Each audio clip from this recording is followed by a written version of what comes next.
So మనం కూడా ఆ మహానుభావుల్లాగా గొప్పగా తయారవ్వాలి, అద్భుతంగా ఉండాలి, ఉన్నతంగా మారాలి అంటే మన జీవితంలో తప్పనిసరిగా రెండు ఉండాలి.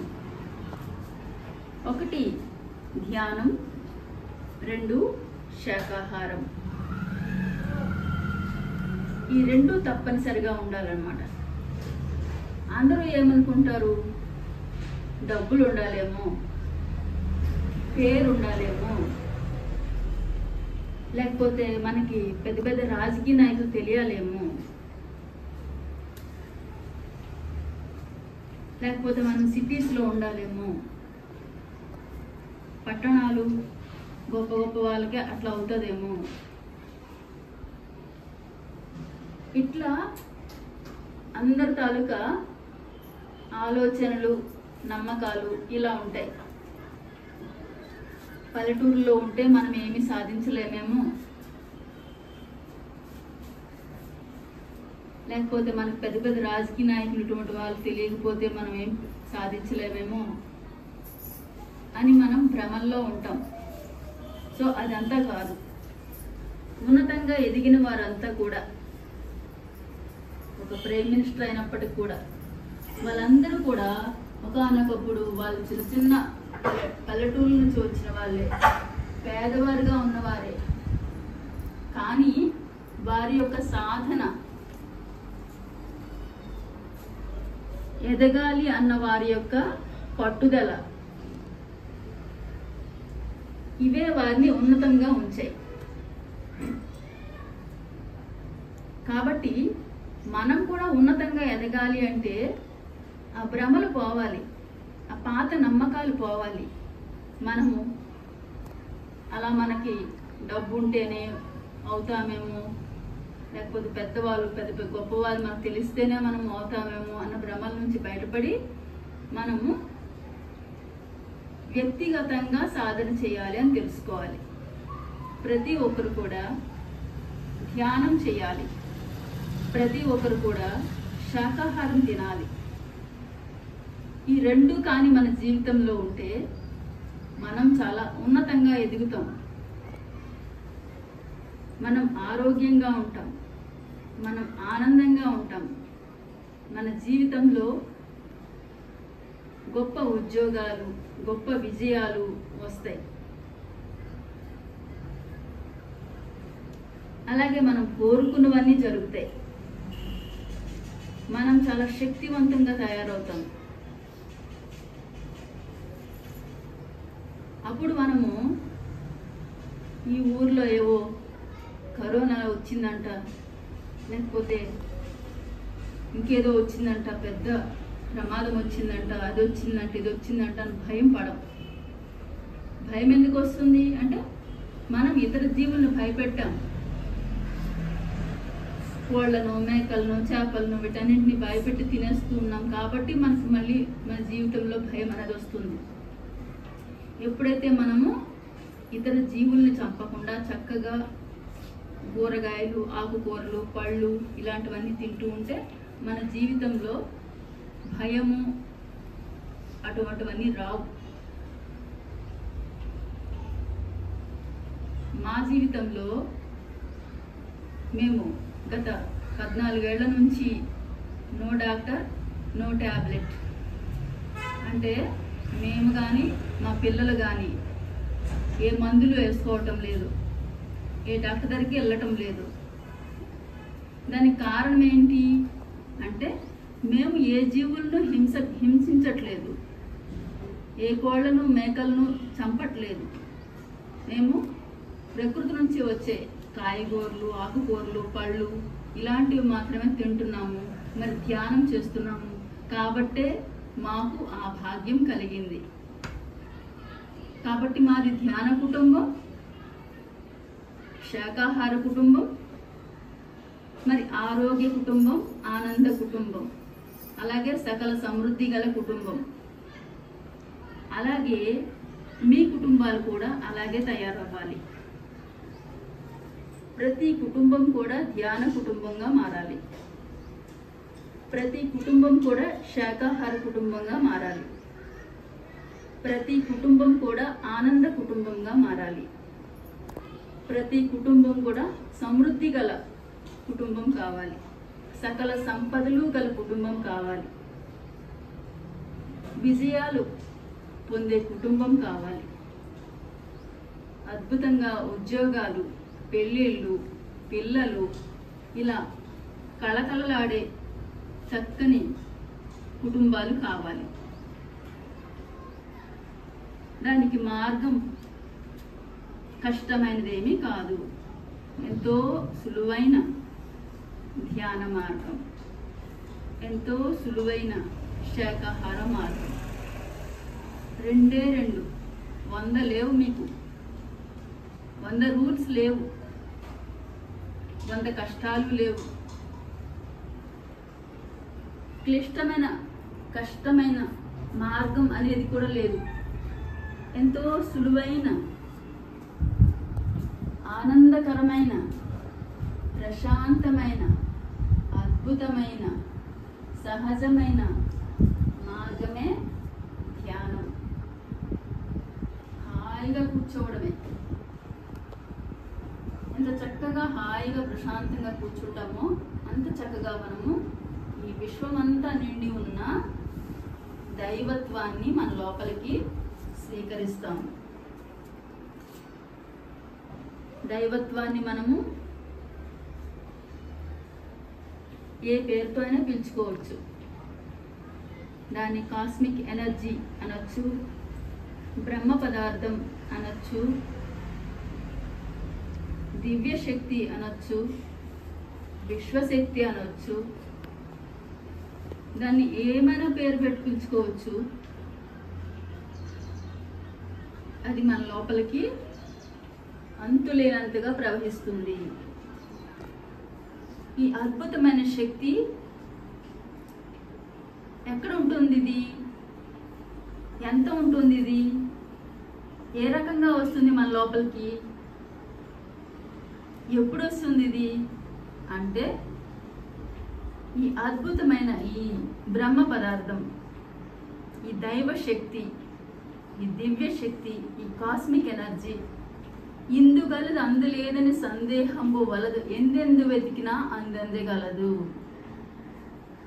ఎంత అద్భుతమో చూడండి, ఎంత అదృష్టమో చూడండి, ఎంత భాగ్యమో చూడండి.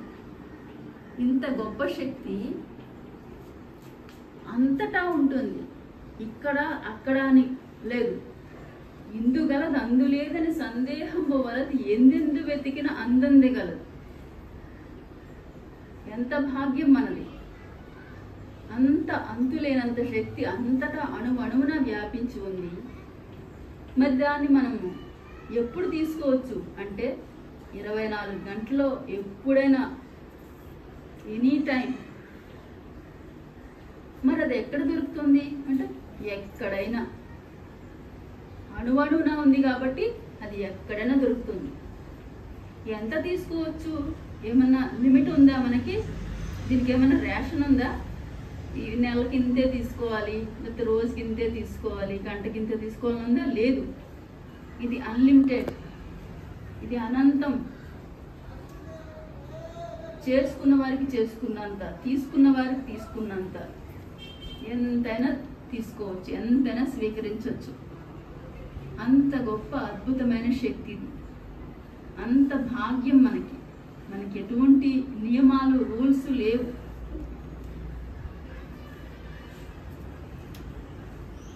అంత చక్కగా భగవంతుడు మన కోసం అంతటా నింపి ఉంచాడు అద్భుతమైన ఈ ప్రాణశక్తిని, ఈ జీవశక్తిని, ఈ బ్రహ్మ పదార్థాన్ని. కాబట్టి దాన్ని మనము చక్కగా స్వీకరించాలి. దాన్ని స్వీకరించే మార్గం ఏంటి అంటే, చక్కగా హాయిగా కూర్చోవడమే, ప్రశాంతంగా కూర్చోవడమే, ఏమీ ఆలోచించకుండా కూర్చోవడమే, ఏ కష్టము లేకుండా హాయిగా ప్రశాంతంగా చక్కగా ఆ రకంగా కూర్చున్నప్పుడు ప్రతి విద్యార్థి ఒక ఉత్తమ విద్యార్థిగా తయారవుతాడు. ప్రతి స్త్రీ కూడా తన ఇంటిని మరి తన సమాజాన్ని కూడా వెలిగించుకునేటంత గొప్ప మహిళగా తయారవుతుంది. ప్రతి పురుషుడు కూడా తన కుటుంబాన్ని చక్కగా చూసుకుంటూ సమాజాన్ని కూడా చక్కగా చూసుకునేటంత ఆదర్శ పురుషుడిగా మారుతాడు. సో దీనివల్ల ఉత్తమ విద్యార్థులు, గొప్ప మహిళలు, ఆదర్శ పురుషులు అవ్వడంతో పాటు సాధారణంగానే ప్రతి ఒక్కరు కూడా చక్కగా ఆరోగ్యంగా మారుతారు, ఆనందంగా మారుతారు. మరి మీ స్కూల్స్లో వాటిలో మీరు ముందు ఉంటారు, ఫస్ట్ ర్యాంకుల్లో ఉంటారు. ఎందుకంటే ఏ విద్యార్థి అయితే ధ్యానం చేస్తాడో ఆ విద్యార్థికి టెన్షన్ ఉండదు, భయం ఉండదు, కాన్ఫిడెన్స్ పెరుగుతుంది. దాంతోపాటు జీవిత గమ్యం తెలుసుకుంటాడు, తాను ఏమవ్వాలో అన్న క్లారిటీ వస్తుంది. ఏమవ్వాలో అనే క్లారిటీ వచ్చినప్పుడు ఏం చేయాలో తనకు తెలుస్తుంది. తను టీచర్ అవ్వాలి అన్న ఒక లక్ష్యం తనకి సరిగ్గా క్లారిటీ ఉంటే టీచర్ ఎలాగవ్వాలో దానికి సంబంధించిన చదువులు చదువుతాడు.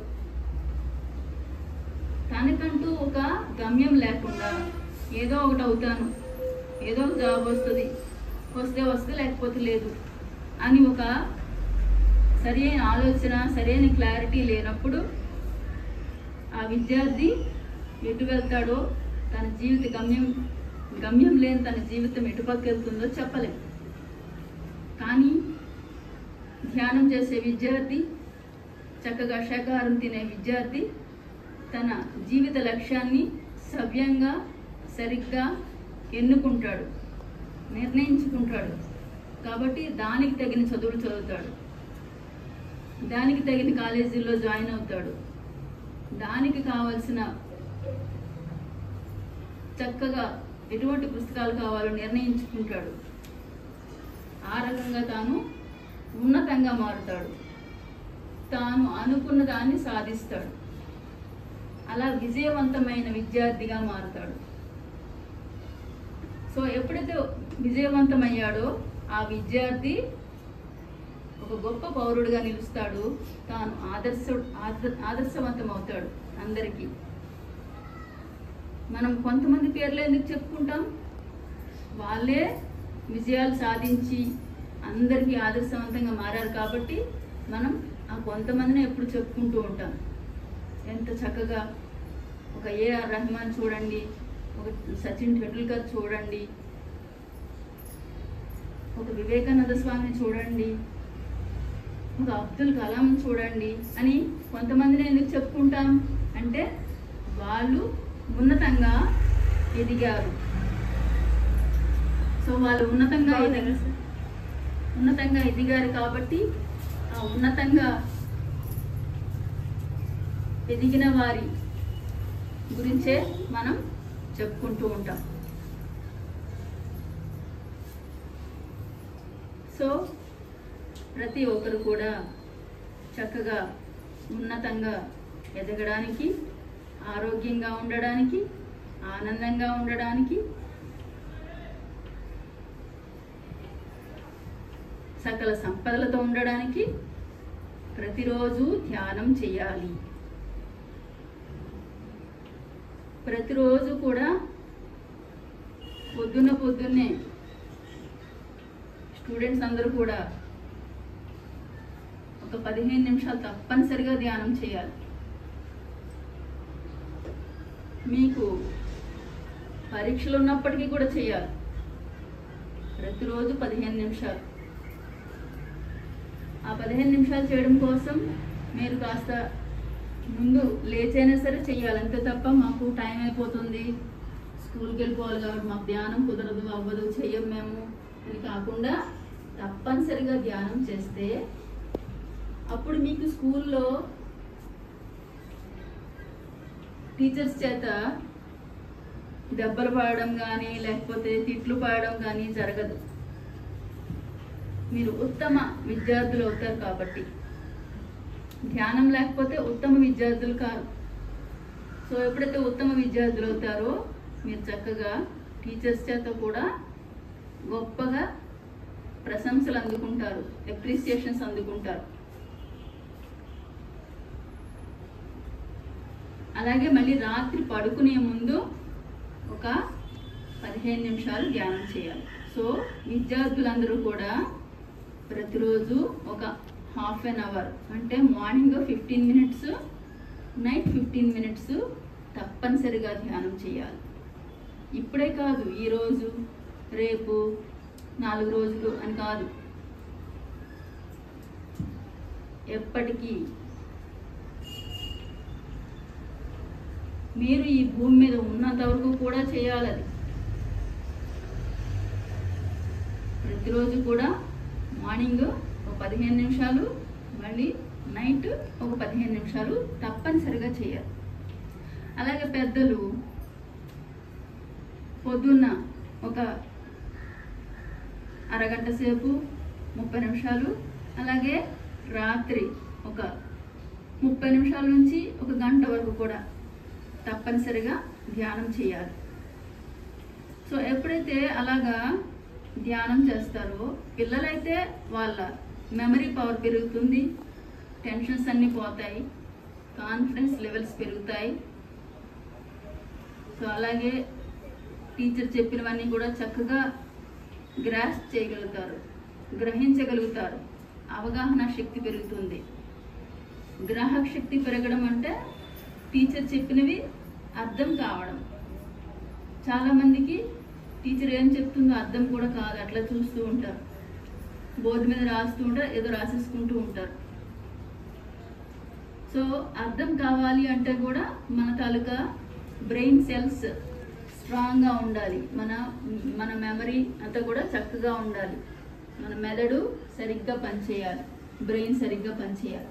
అందుకేంటంటే అవన్నీ సరిగ్గా ఉండాలంటే మెడిటేషన్ చాలా ఇంపార్టెంట్. సో ఆ మెడిటేషన్ వల్ల ఏమవుతుందంటే మీరు గొప్ప విద్యార్థులుగా మారుతారన్నమాట. ఒక వివేకానంద స్వామిని తీసుకుంటే ఆ వివేకానంద స్వామి ఎంత ఫాస్ట్, తాను ఒక గంటలో 10 పుస్తకాలు చదివేస్తాడు. మనము ఒక 4 సబ్జెక్టులు 5 సబ్జెక్టులు సంవత్సరం అంతా చదువుతూనే ఉంటాం, కానీ మళ్ళీ ఎక్కువ మార్కులు రావట్లేదని మళ్ళీ టెన్షన్ పడతాం. ఎక్కువ మార్కుల కోసం చాలా కష్టపడిపోవాల్సి వస్తుంది. ఎందుకు అలాగా అంటే వివేకానందుడు చిన్నప్పటి నుంచి కూడా గొప్ప ధ్యానం చేశాడు. వివేకానందుడు చిన్నప్పటి నుంచి తాను శాకాహారి. కాబట్టి ప్రతి ఒక్కరు కూడా ఒక వివేకానందుడిలాగా చక్కగా తయారవ్వాలి, పవర్ఫుల్గా తయారవ్వాలి. ఏదో కొంత చదివాము, కొంత వచ్చాము, చిన్న ఉద్యోగాలు ఇట్లా కాకుండా గొప్పగా తయారవ్వాలి. మరి గొప్పగా తయారవ్వాలంటే వివేకానందుడు అంతా మైండ్ పవర్ ఉండాలి, బ్రెయిన్ పవర్ ఉండాలి, అంత పవర్ఫుల్గా ఉండాలి. తను ఎంతో సక్సెస్ఫుల్గా ఈ భూమి మీద తన జీవితాన్ని గడిపాడు. కాబట్టే ఇప్పటికీ మనం ఆయన్ని ఆదర్శంగా తీసుకుంటున్నాం, ఆయన్ని మనం ఇన్స్పిరేషన్గా తీసుకుంటున్నాం. మన పుస్తకాల్లో ఉన్నది, మన ఎక్కడ చూసినా ఫోటోలు ఉంటాయి, ఎక్కడ చూసినా ఆయన గొప్పతనం చెప్పుకుంటూ ఉంటారు. మరి మనం ఎక్కడున్నాం? మన గురించి ఎందుకు ఎవరు చెప్పుకోవట్లేదు? మన ఫొటోస్ ఏమి ఎక్కడ ఏ పేపర్లోనో లేకపోతే ఏ పుస్తకాల్లోనో వేయట్లేదు, ఏ టీవీలోనూ రావట్లేదు. అలా ఉండకూడదు. జీవితం అద్భుతంగా ఉండాలి, ఉన్నతంగా ఉండాలి.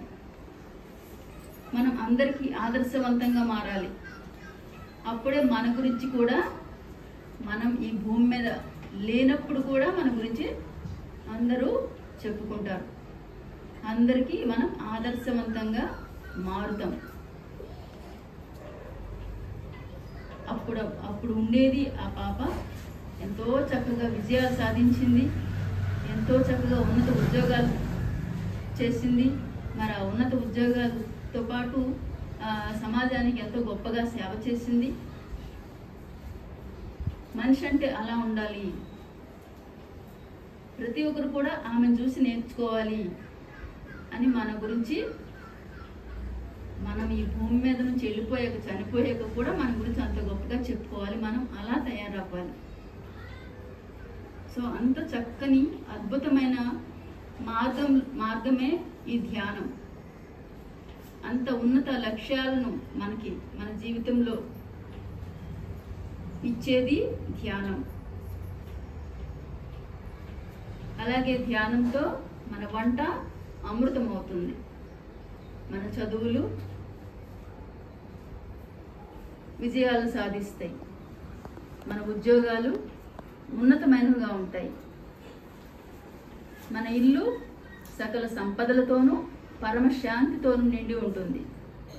కాబట్టి ప్రతి కుటుంబం ధ్యాన కుటుంబంగా, శాకాహార కుటుంబంగా, ఆనంద కుటుంబంగా, ఆరోగ్య కుటుంబంగా, అద్భుతమైన కుటుంబంగా మారాలి.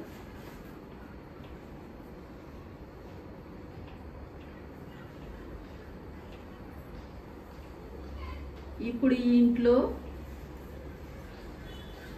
మనతో పాటు ఈ ఊర్లో అందరూ కూడా ఈ క్షణం నుంచి ధ్యానులుగా, శాకాహారులుగా, ఆత్మజ్ఞానులుగా మారిపోతున్నారు. అది అట్లే అగుగాక. తథాస్తు తథాస్తు తథాస్తు. ఓకే, నెమ్మదిగా మీ రెండు చేతులు కూడా కళ్ళ పైన పెట్టుకోండి. 5 4 3 2 1 0. నెమ్మదిగా మీ రెండు చేతులు చూస్తూ కళ్ళు తెరవండి. గట్టిగా క్లాప్స్.